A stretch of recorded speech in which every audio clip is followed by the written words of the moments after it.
ดีค่ะตอนนี้เราอยู่ที่จังหวัดคาวากุจิโกะนะคะแล้วก็ตอนนี้ที่เราอยู่เนี่ยเราอยู่ที่ลอสันนะคะเป็นลอสันสาขาที่สามารถมองเห็นฟูจิซังข้างหลังได้นะคะ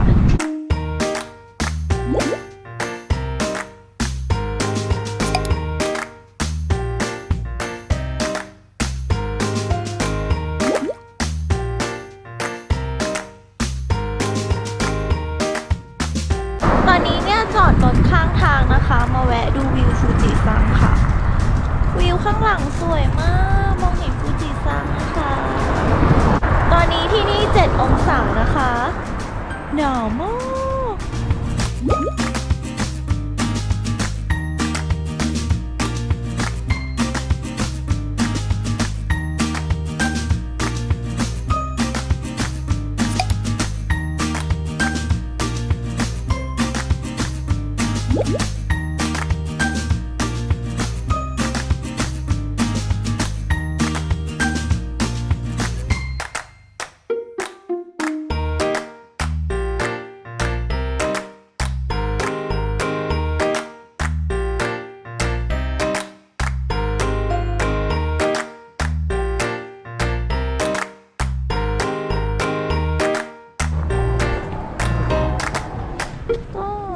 มันร่วงออกจากต้นหมดแล้วนะคะ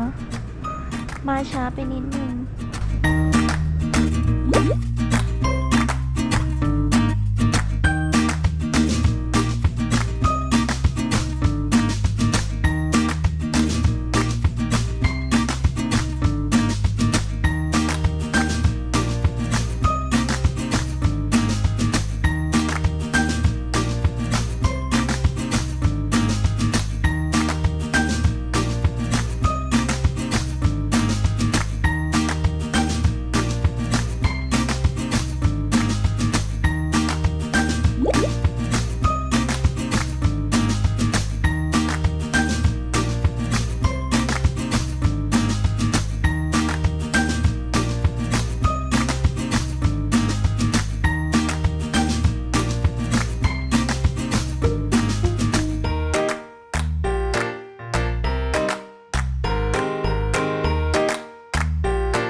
ตรงนี้เป็นอุโมงค์ใบเมเปิลนะคะที่เห็นมันร่วงๆหรือว่าติดอยู่ที่ต้นเนี่ย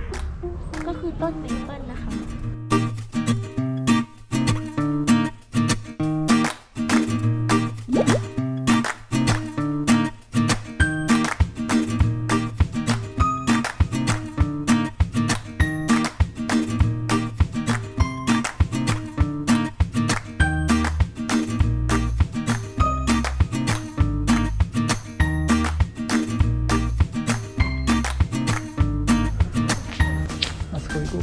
橋まで行こうか。